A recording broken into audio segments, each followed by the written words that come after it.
Hello, and welcome to Soothing Pod's Sleep Stories.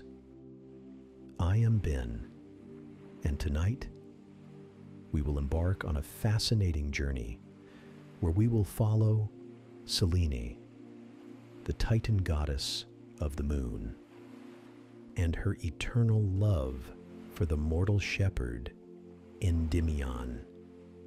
Caught between heaven and earth, Selene watches over her sleeping love, feeling the ache of divine longing. Through devotion, sorrow, and self-discovery, she learns that true love, like the moon, sometimes must let go to shine. Before we begin our journey tonight, let's take time to relax and let go of the stresses of the day. Allow your body to sink into the mattress beneath you. Here and now, there are no obligations, no to-do lists. By simply lying in bed with your eyes closed, you are already giving your body nourishing rest. Close your eyes. Let the world behind your eyelids soften, quieting like waves retreating from a moonlit shore. Tonight, you do not carry the burdens of the day. They melt from your shoulders, sliding like silk into the ocean of dusk. Breathe in slowly, as if you're drawing the cool night air into your soul. Hold it, and exhale gently, like a sigh released to the stars above. Again, inhale peace. Exhale the noise, the chatter, the busy spinning of the world. Now, imagine the sky stretching far above you, dark, endless, and velvet blue.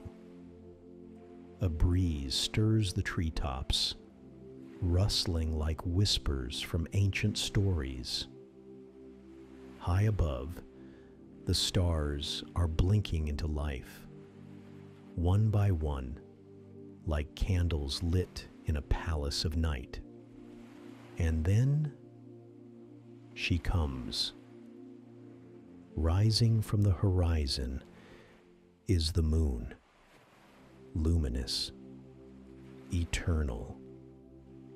She rides her chariot drawn by white-winged horses, their hooves silent on the wind.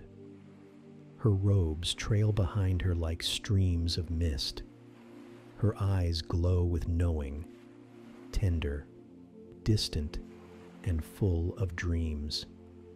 This is Selene, the goddess of the moon, and tonight she will take you with her. Let her silver light wrap around your thoughts. Let your breath and heartbeat slow as she guides you gently into her realm, the realm of myth, of wonder, of sleep. Your sleepy journey begins now. Before time was told by clock or candle, when the sky was still young and the world whispered in tones of stardust, Selene was born. She was the daughter of twilight. Her mother, Theia, gave her vision, the gift to see not just what was, but what shimmered beneath it. Her father, Hyperion, gave her light, not the bold blaze of the sun, but a softer glow, like snow reflecting starlight. From their union came not just one child, but three: Eos, the dawn; Helios, the sun; and Selene, the moon. But Selene was different from her siblings. Eos burned with golden fire, her laughter like morning wind. She raced the horizon, brushing clouds with fingertips of rose. Helios stormed across the sky, proud and radiant, his golden chariot leaving trails of brilliance behind. Yet Selene, she moved slower. She loved the quiet moments, the hush after sunset, the glimmer of dew, the way shadows stretched long and lonely across the earth. She would slip away from the halls of the Titans, wander barefoot across the skies, watching the world fall into slumber. Birds would tuck their heads beneath wings. Waters would still. And the stars would seem to wake just for her. Even as a child, she was fascinated by the moon. Not the blazing sun her brother cherished, but that pale, perfect orb that rose when all else was falling asleep. She would climb the highest wind and reach for it, whispering her dreams into its cold glow. She didn't yet know it was hers to rule, only that it made her feel seen. One evening, as the sun dipped low and the sky flushed lavender, Selene stood on a silver cloud, gazing upward. Her long dark hair was tangled with moonlight. Her skin shimmered like pearl. And in that moment, the moon itself answered her. A great silence fell. A breeze stilled. The stars blinked slower, deeper, as though pausing to listen. A silver mist coiled from the heavens and formed before her, a gift, a chariot of shimmering light, its wheels glowing softly, its horses the color of snow. The reins hummed with power, old and quiet, like lullabies spoken through centuries. The moon had chosen her, or perhaps she had always belonged to it. Behind her, Helios watched with pride, and Eos danced in celebration. But Selene said nothing. She stepped forward, her fingers brushing the reins, and with one gentle breath, the chariot lifted her into the night sky. Her first journey through the firmament. She rode slowly, carefully, trailing beams of silver over the hills and oceans, over olive trees and sleeping lions, over shepherds curled by campfires and wolves singing into the dark.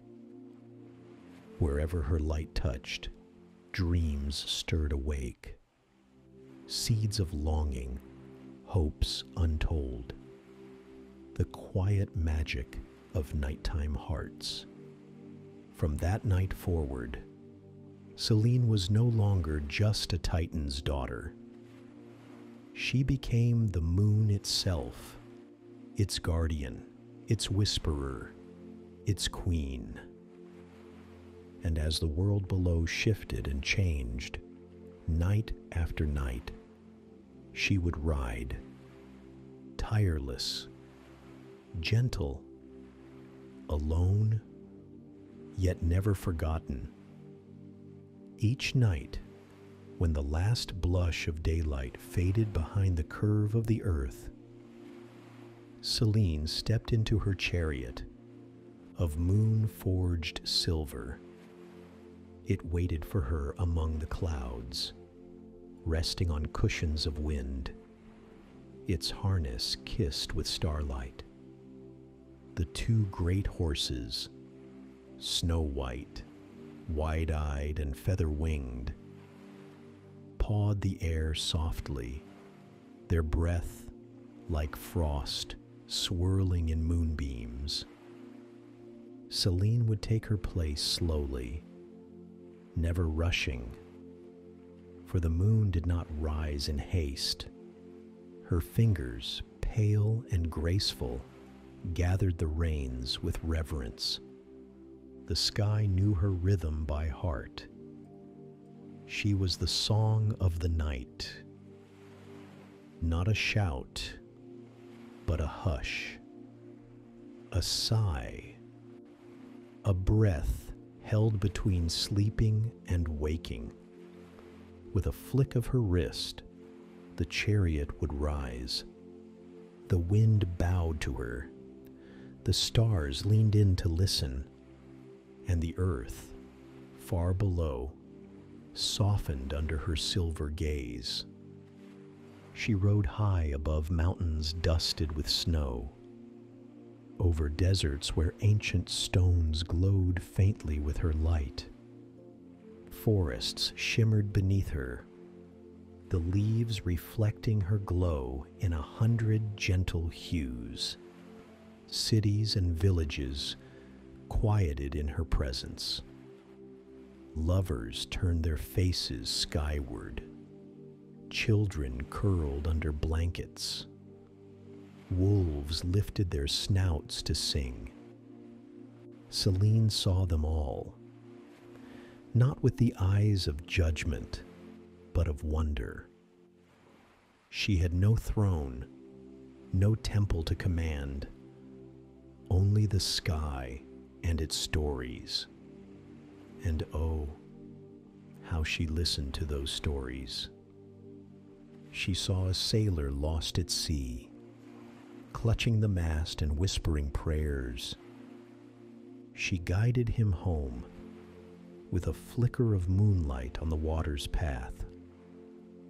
She saw a child crying quietly in the dark, afraid of monsters she could not name. Selene sent a soft beam through the window, painting the ceiling with silver and stillness, calming the child back into dreams. She saw a poet scribbling by candlelight, eyes wide with vision, scribbling verses that would be forgotten by morning, but not by her. Selene remembered everything. Night after night, she traced her path. From the eastern edge of the world to the western veil of dusk. And always her light fell gently, never burning, never blinding, but wrapping the world in a glow that said, "You are not alone. I see you." Still, the world below did not always see her. As the years passed and the gods of Olympus rose and fell, mortals turned their eyes toward other names, brighter ones, louder ones. They told tales of Zeus and Athena, of Poseidon and Artemis. Selene remained, a figure in the shadows, riding the sky with dignity. She did not cry out for devotion. She had no need to, for she was the keeper of the forgotten, the patron of the dreamers, the soft rhythm of time that passed while no one watched. And when the moon waned, when her light thinned to a silver thread, she rested, not in slumber, but in stillness, waiting, breathing with the tides, preparing to rise again, full and round, glowing like a pearl above the dark. There were nights, however, when she felt a tug in her chest, something she could not explain, a question, a longing.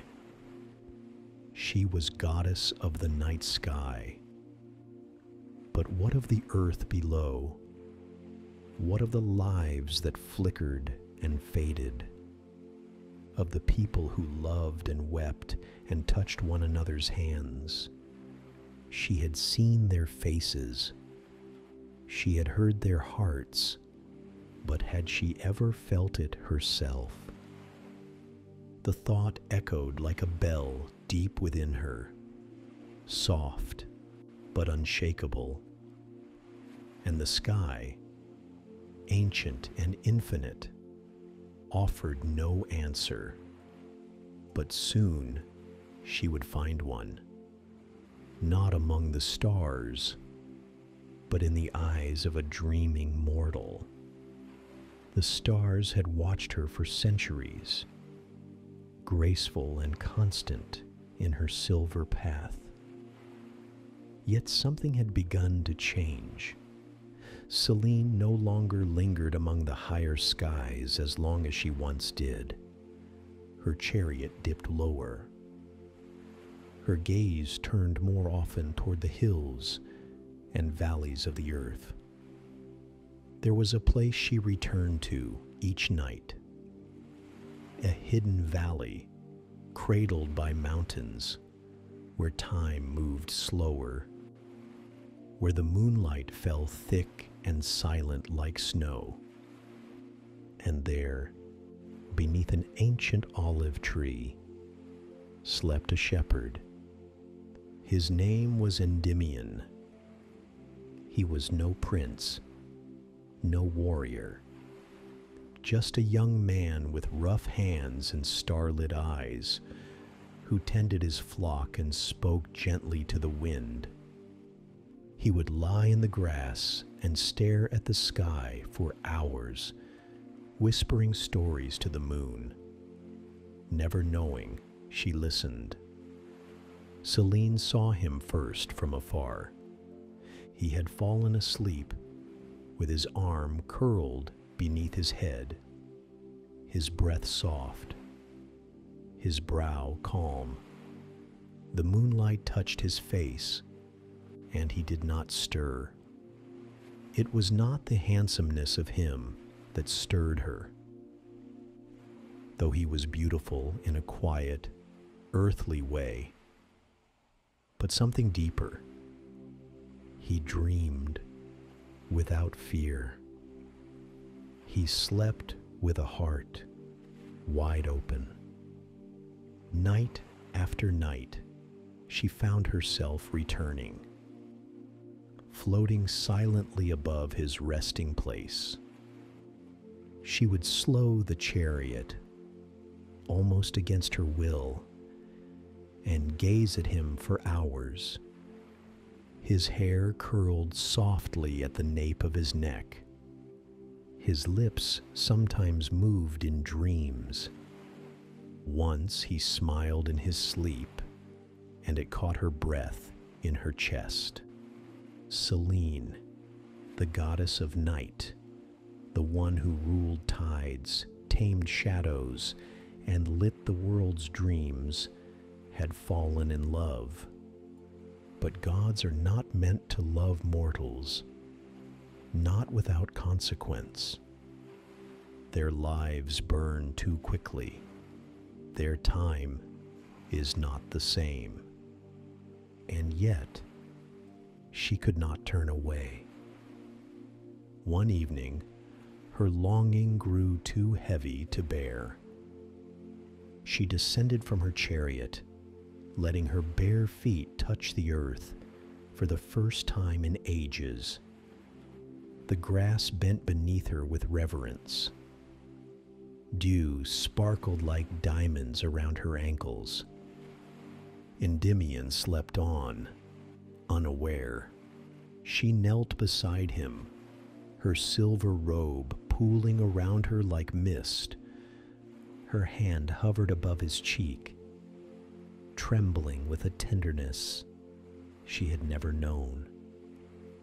"Do you dream of me?" she whispered. "Or am I only a shadow in your sleep?" That night, she kissed him. Just once, just a brush of her lips on his brow. Cool, light, like a breeze through leaves. He stirred, but did not wake, and she knew she could not lose him. So she did what only a goddess could do. She climbed to the highest peak of Olympus, to the realm where even Zeus grew quiet. And she made her plea. "Let him sleep," she said. "Let him dream forever, untouched by age, untouched by death. Let him live in the realm I can visit." Zeus, amused and moved in equal measure, granted her wish. Endymion fell into an enchanted sleep, timeless, unchanging, locked in a dream where no sorrow could reach him. And so Selene returned to him, night after night, not as queen of the heavens, but as a woman in love. She would lie beside him beneath the olive tree, her light spilling over them both like a veil. She would trace his fingers, whisper him stories, rest her head beside his, and breathe in rhythm with his dreams. The world knew her as distant, cold, unreachable, but in that quiet valley she was warm. She was vulnerable. She was human. Their love did not blaze. It glowed, soft and eternal.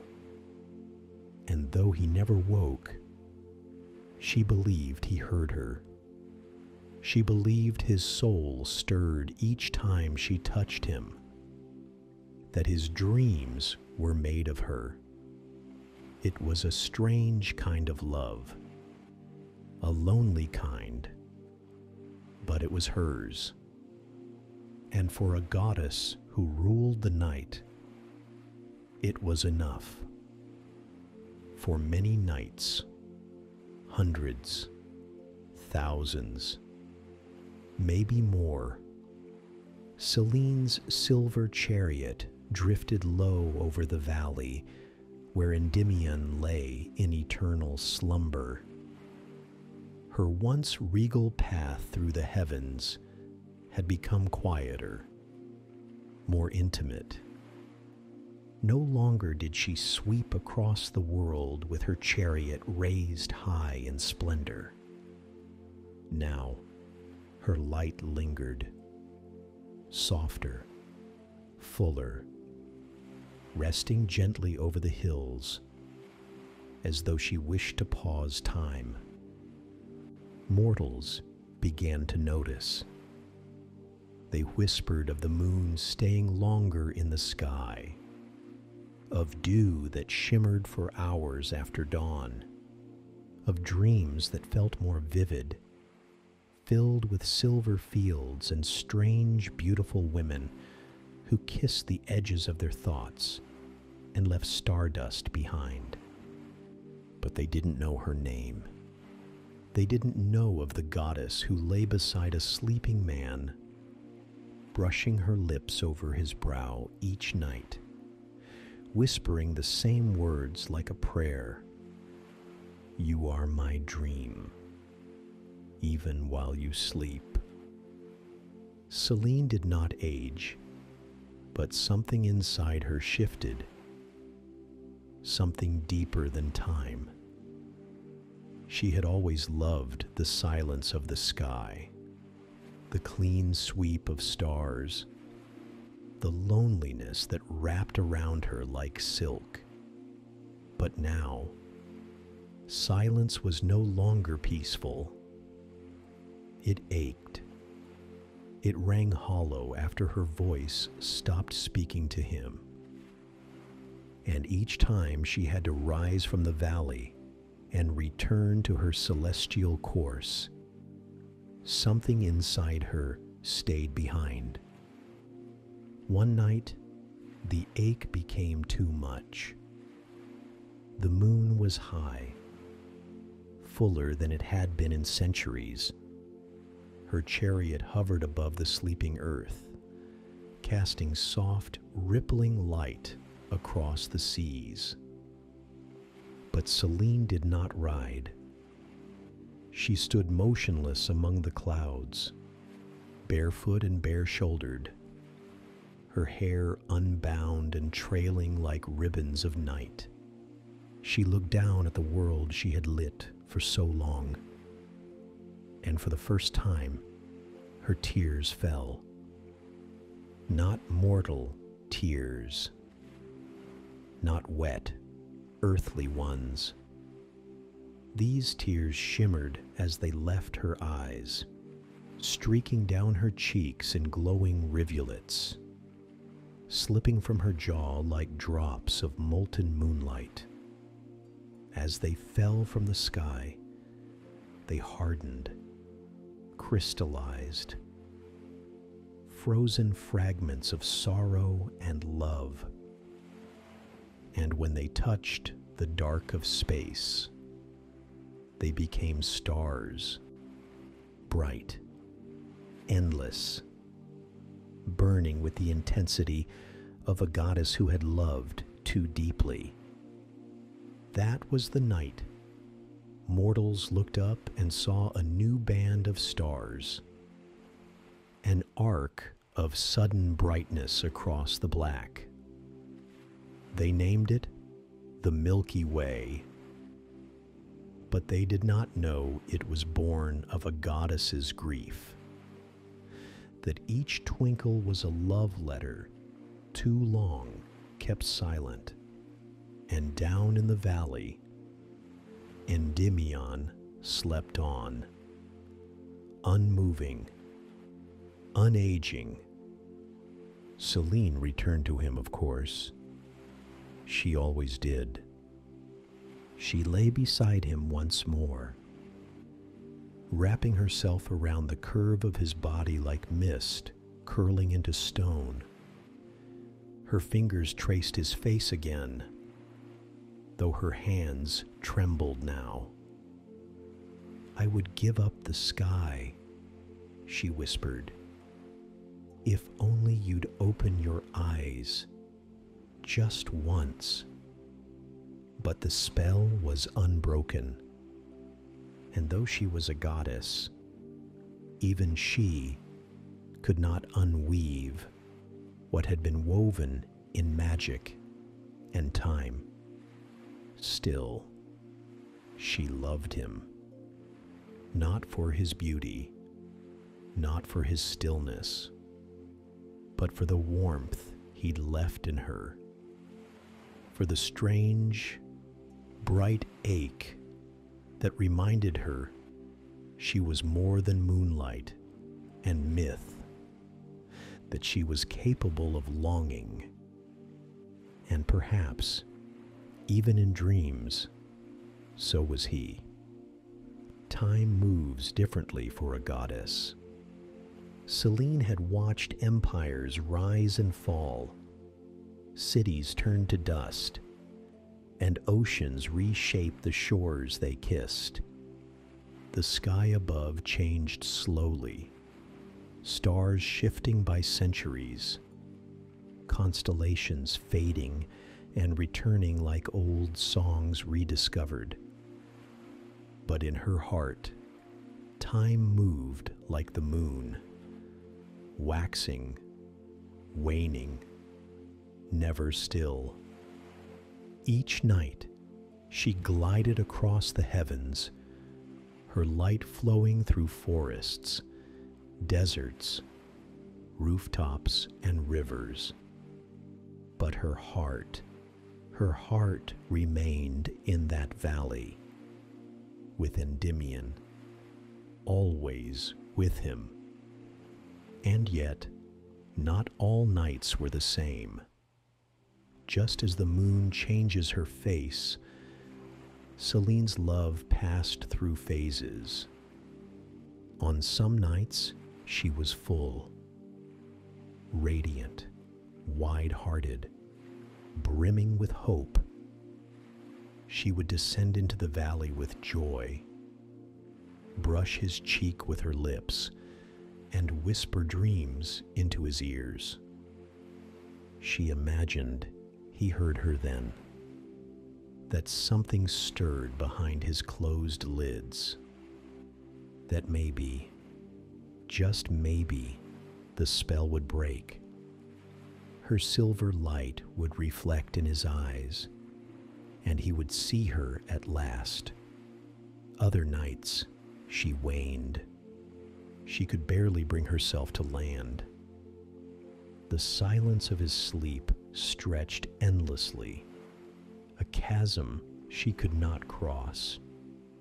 She would curl beside him, her form dim, her voice a whisper of a whisper. Her arms would wrap around him, not like a lover, but like fog, clinging without substance. On those nights, she felt more ghost than goddess. There were even darker nights, the new moon nights, when she could not bear to shine at all. The sky would go black, and Selene would hide, drifting through the void with her light extinguished, grieving in silence. But no matter how deep the darkness, she always returned, just like the moon. Because love, real love, does not stay one shape forever. It evolves, it falters, it returns stronger. It passes through phases and still remains whole. Selene knew this better than any goddess. She watched the tides bow to her light and pull away again. She saw lovers meet, part, and reunite beneath her. She saw mothers soothe babies in the dark, and old men whisper stories to the stars. She lit the quiet hopes people kept to themselves, the ones never spoken aloud, but carried in the chest like small flames. And every time her own heart dimmed, she reminded herself, even when invisible, the moon is still there, still present, still watching, still full on the inside. So she let her love do the same. She loved Endymion, even when he did not stir. She loved him through every season, through the bloom and fall of countless mortal lives, through nights of brightness and nights of shadow. And perhaps, though she never saw it, he loved her too, in dreams, in stillness, in the deep, unfathomable mystery of two souls caught between time and tide. Selene had been worshipped, painted on temple walls, carved in white marble with flowing robes and a crescent upon her brow. Poets once sang of her beauty. Priests once lit fires in her name. But over the centuries, the world changed. Her name was spoken less and less until it vanished from most mortal tongues, slipping into the realm of myth, half remembered, like the shape of a dream upon waking.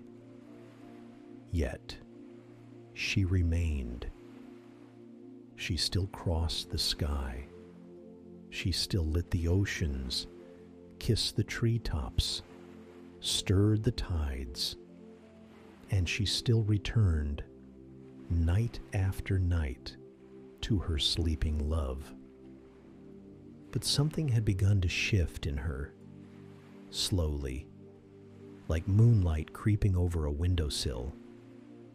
It was not sadness, not exactly, nor was it anger. It was awareness.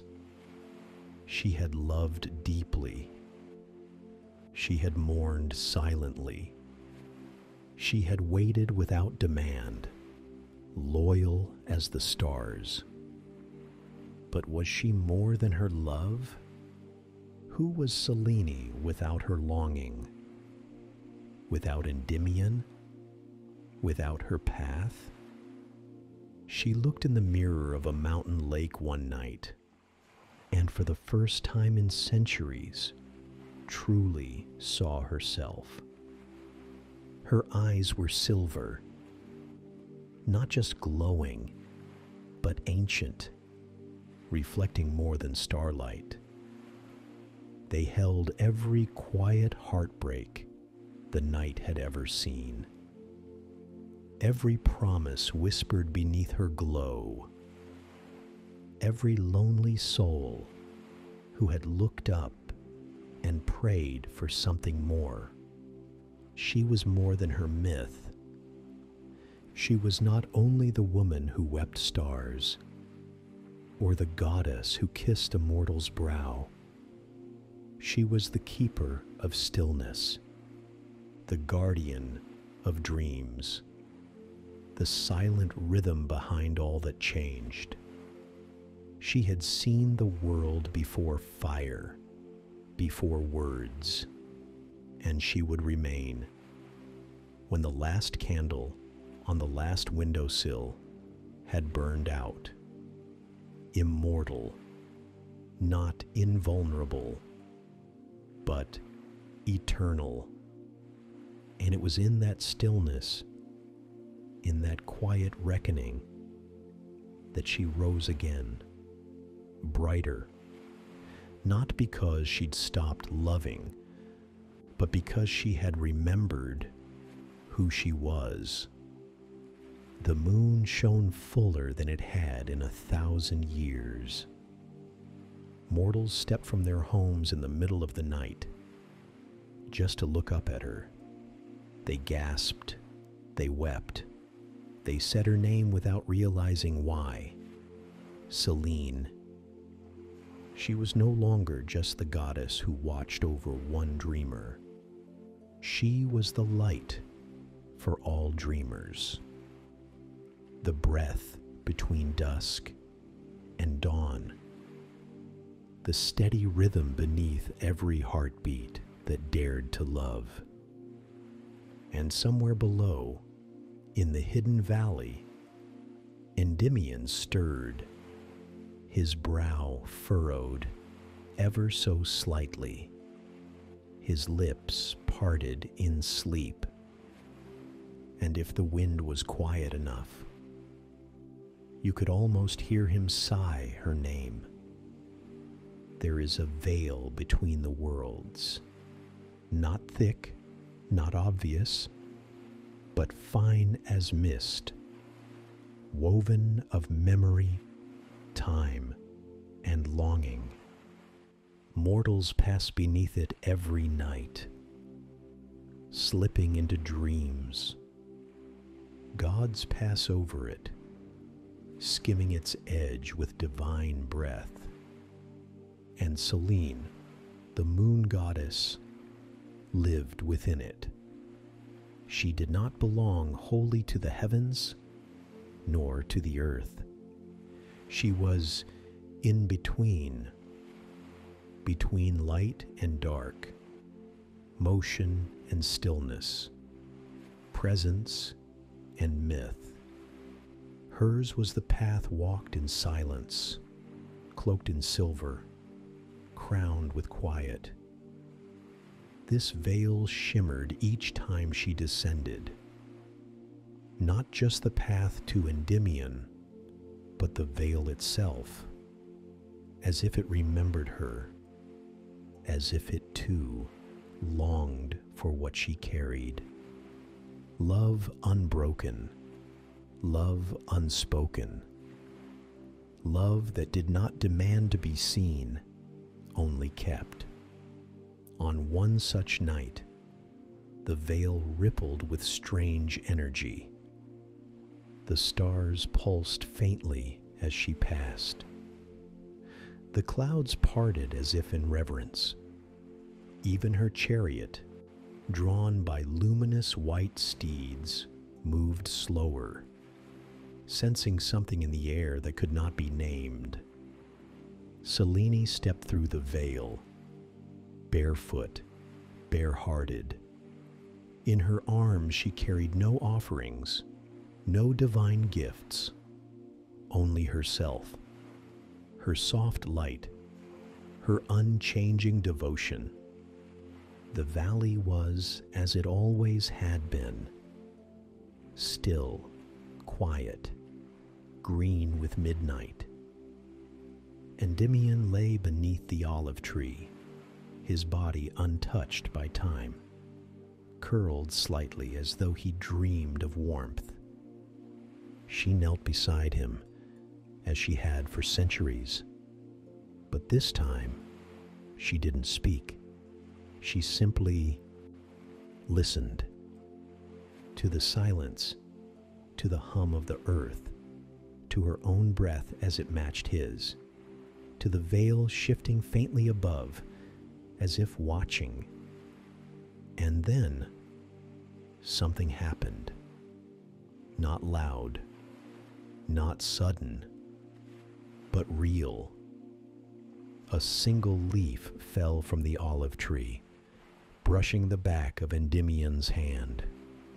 His fingers twitched, so slightly, so gently, but enough.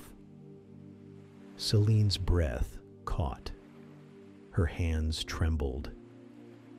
She leaned closer, and for the first time, she saw it. A tear, resting at the corner of his eye, not hers, his. He did not wake. He did not speak. But in that small motion, in that glimmering drop, Selene saw everything. He knew. He had always known. Even in sleep, his soul had heard her voice. Even in dreams, he had loved her back. The veil around them shimmered like water under moonlight, wrapping them in silver silence. Selene bent down and pressed her forehead to his, and this time her whisper was not a wish. It was a vow. Wherever you are, I will follow. If you are asleep, I will be the dream. If you are lost, I will be the light. The veil did not lift. The spell did not break.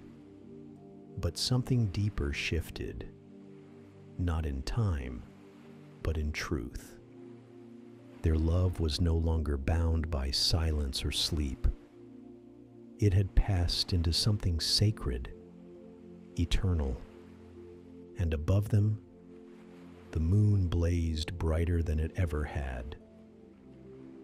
Not for the world, not for the heavens, but for them. For the place where love, wrapped in shadow, shone clearest through the veil. The world never knew it was the end. The stars wheeled overhead. The seas still bowed to her. Mortals still dreamed under her light. But something quiet was unfolding. Something the world could not name, but would feel forever. Selene stood at the edge of the sky, the veil behind her glowing faintly, like the horizon at dusk. She had returned to Endymion one last time, no longer to wait or to hope or even to ache, but to give something back, not her light, not her power, but her choice.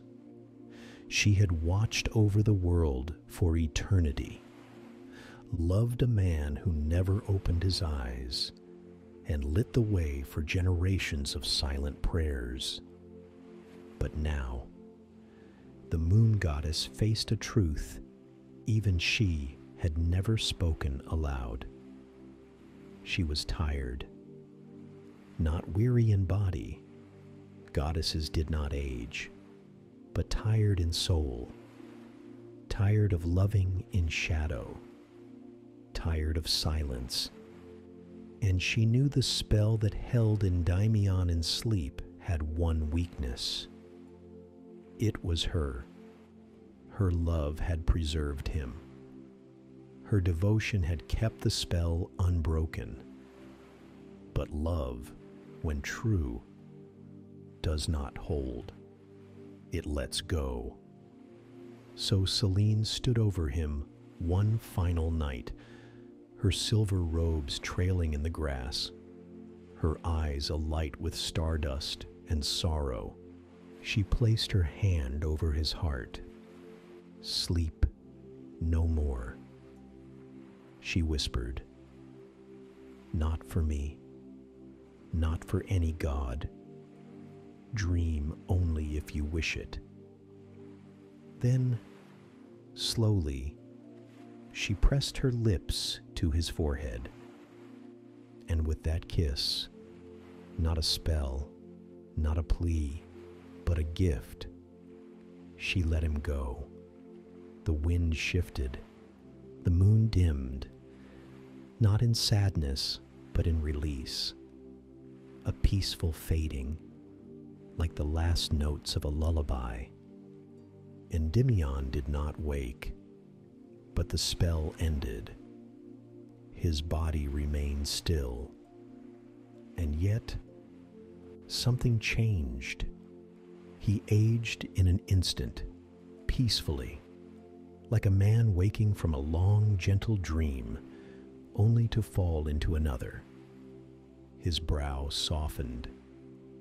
His lips curved faintly. And then he was gone. Not to death, but to something beyond even the gods, to the realm of stars. Selene stood alone beneath the olive tree. She did not weep.